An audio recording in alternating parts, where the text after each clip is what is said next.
Alors dans cette vidéo, on va quand même un petit peu parler sérieux et en termes, on va dire, de comment expliquer.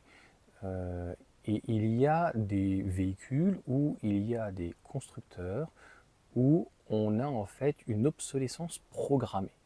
Là, c'est pas du tout le cas. En fait, tu arrives, et ils l'ont dit donc sur l'hardware 3, ça arrivera aussi avec l'hardware 4, et ça a déjà été le cas avec le 2.5, et puis tous les autres avant, c'est qu'on arrive aux limites de l'hardware. Donc, autant dire d'une manière générale du processeur, et puis parfois c'est au niveau du disque dur. Je t'ai ramené, donc je suis avec un iPhone 11. Donc comme je l'ai déjà exprimé, je vais passer au 15 ou au 16, je ne sais plus où on en est. Honnêtement, moi j'ai commencé avec l'iPhone 4, donc ça commence à dater. Je te laisse mon Tipeee. Non, je plaisante, il n'y aura jamais, normalement. Donc j'ai ici donc un iPhone 7. Ici j'ai mon iPhone 7. Donc celui-là c'est l'iPhone 7 de mon beau-père qu'on a récupéré, donc il est passé à un 11 aussi. Je ne sais pas celui-ci, mais en fait déjà à cette époque celui-là, donc en fait il est neuf, hein. Enfin il est neuf. Euh, il a aucun pet, rien du tout. Ils sont censés faire 500 cycles et il a fait 1500 cycles et il a une dégradation de un peu plus de 10%. Dans les faits, j'ai l'impression en termes de ressenti, j'ai perdu la moitié de la batterie, ce qui fait que par contre j'ai l'impression que ça se recharge 2 fois plus vite. Donc en termes de ressenti, je trouve que je le sens beaucoup plus que entre guillemets ma Tesla qui a perdu une petite dégradation. Encore une fois, je regarde que le kilométrage parce que j'ai pas besoin de scan my Tesla. Je suis serein. Donc quand tu es serein, tu n'as pas besoin de fliquer, tu as besoin de voir qu'est-ce qui se passe et tout machin. Donc là, bah tiens, c'est mon fils qui l'a récupéré avec One Piece. Donc ça, c'est l'iPhone 5S. Il commence à dater, hein. Je crois qu'il a bien 5-6 ans ce téléphone. Euh, il est un peu fatigué, tu vois, au niveau donc, des couleurs. Mais il rame, celui-là il rame. Mais l'iPhone 7, putain, il marche super bien. Je suis désolé d'être grossier, mais j'utilise ce téléphone pour faire bon plan à petit prix. Donc je fais mes vidéos éventuellement ici, je les renvoie. C'est ça que j'aime bien en fait chez Tesla, Apple notamment. C'est, on va dire, le microcosme qu'on a. Donc je peux me renvoyer donc les vidéos donc directement, donc en les connectant, etc. C'est vraiment très simple. Donc ça y est, je sais même plus comment ça s'appelle ce truc, donc de partager. AirDrop. Donc sur l'iPhone, du moins pardon, le modèle Y hardware 3, j'avais déjà fait une vidéo, peut-être que je la retrouverai ici, je te la mettrai, en gros où j'avais dit ben mon modèle 3, il est déjà un peu dépassé, obsolète, mais ça ne l'empêche pas, puisque c'est quand même une voiture avant tout, ça ne l'empêche pas donc de fonctionner. Le seul problème, on va dire, qu'il va y avoir, bah, tu n'auras plus de mise à jour. Donc moi, j'ai plus de mise à jour. Bah, en fait, j'ai plus des nouvelles mises à jour de iOS, je n'ai plus les nouvelles mises à jour, je ne peux plus faire les mises à jour, par exemple, de YouTube ou autre, ou quoi que ce soit sur ce type de téléphone, mais ça ne l'empêche pas, en fait, de fonctionner, d'être performant. Souvent, en fait, tu es limité à la base. À l'époque, tu étais limité. Moi, je prenais la batterie la plus basse et les mises à jour prennent pratiquement la totalité de la batterie. Donc, en fait, c'est une catastrophe. Donc, pour libérer de la place, tu peux même plus prendre de photos et tout. C'est pas de leur faute. C'est qu'à un moment donné, ils essayent de travailler sur énormément de textures. Et donc, bah, tout ceci prend obligatoirement de la place. J'ai la même chose avec mes tablettes. J'ai la première tablette où je jouais donc à World of Tanks. What, et en gros bah, à la fin ça ramait de ouf quoi, parce que j'étais obligé même de supprimer certains reliefs tellement que c'était compliqué. Donc pas d'inquiétude à avoir, ils te disent pas qu'il n'y aura plus de mise à jour, certains vont mal peut-être interpréter, c'est plus pour les néophytes, hein. Très concrètement toutes les personnes qui sont passées à Tesla depuis très longtemps et bien avant moi, hein. Je n'ai pas en fait de prétention à dire ce qu'il faut que tu fasses ou ce que tu dois faire ou que je sais ou que j'ai, voilà, je ne suis pas du tout un geek, je suis déjà à la base un passionné de voitures réellement. Et je suis autodidacte sur beaucoup de choses. Sur, ça peut être des travaux, surtout, sur un petit peu de tech, mais voilà, je suis pas un grand geek. Mais je peux te dire que ça va continuer à fonctionner, ça va continuer à fonctionner très bien. Il y aura aussi des pièces, il n'y aura pas de souci.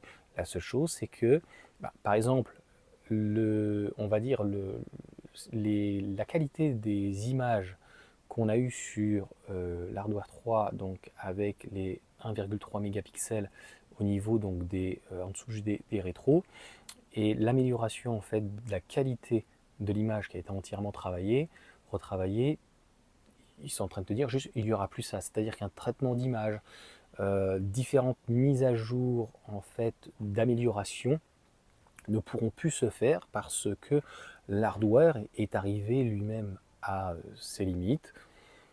Bah, écoute, je sais pas, dis-moi, est-ce que c'est grave? Donc mon véhicule, je l'ai acheté en début d'année 2023 et l'hardware est déjà arrivé à ses limites, mais j'ai envie de te dire que quand tu achètes un véhicule neuf, déjà au bout de 3 ans, il y a déjà un restyling, donc ton véhicule a déjà daté, hein, et il y a des nouvelles technologies qui sont arrivées, et au bout de 7 ans, tu as déjà un nouveau véhicule qui est arrivé, avec des nouvelles technologies, et il est encore plus daté, puisque il y a de nouvelles choses intégrées, et alors je ne te parle même pas sur 20 ou 30 ans, où là clairement ça commence à se ressentir.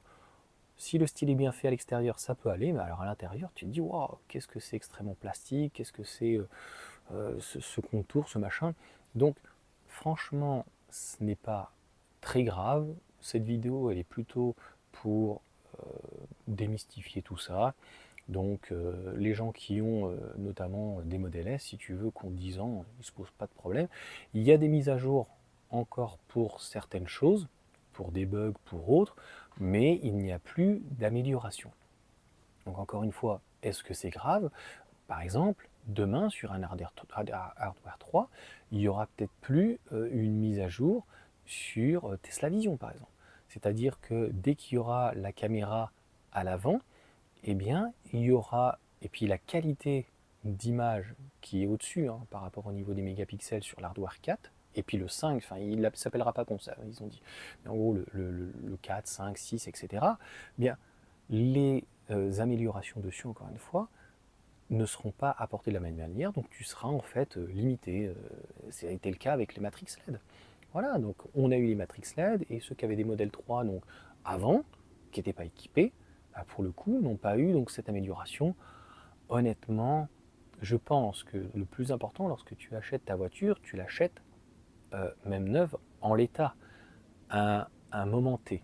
Ce qui est super avec Tesla, c'est qu'il y a eu énormément d'améliorations grâce aux mises à jour de logiciels sans que finalement tu sois obligé de passer par un rafraîchissement ou que tu sois obligé d'aller au garage ou que tu rajoutes quoi que ce soit.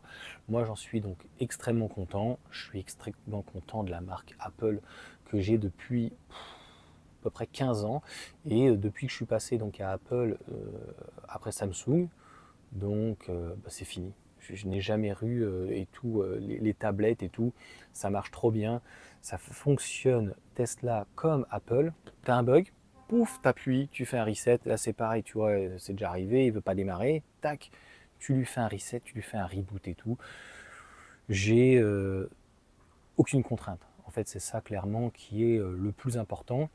Et donc, tu vas garder les qualités de la batterie, tu vas garder les qualités donc, du moteur et la qualité en fait de l'infodivertissement.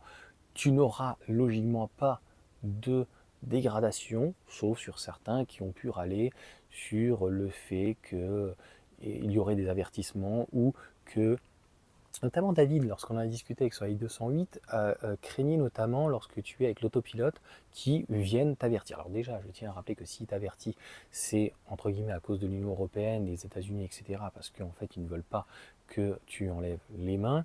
Mais c'est aussi parce qu'il y a des gens, faut être honnête, qui font n'importe quoi. Moi, j'ai jamais eu ce problème-là. Donc pareil, est-ce que lorsque ça va s'affiner, est-ce qu'on aura des mises à jour sur ces avertissements? Peut-être pas non plus, donc c'est peut-être une bonne chose, même si encore une fois, moi je me suis jamais donc senti concerné. C'est toujours un véritable plaisir donc d'accueillir des mises à jour qui sont les bienvenues et positives. Et honnêtement, s'il y en a plus, franchement, ça changera rien clairement dans ma vie, quoi.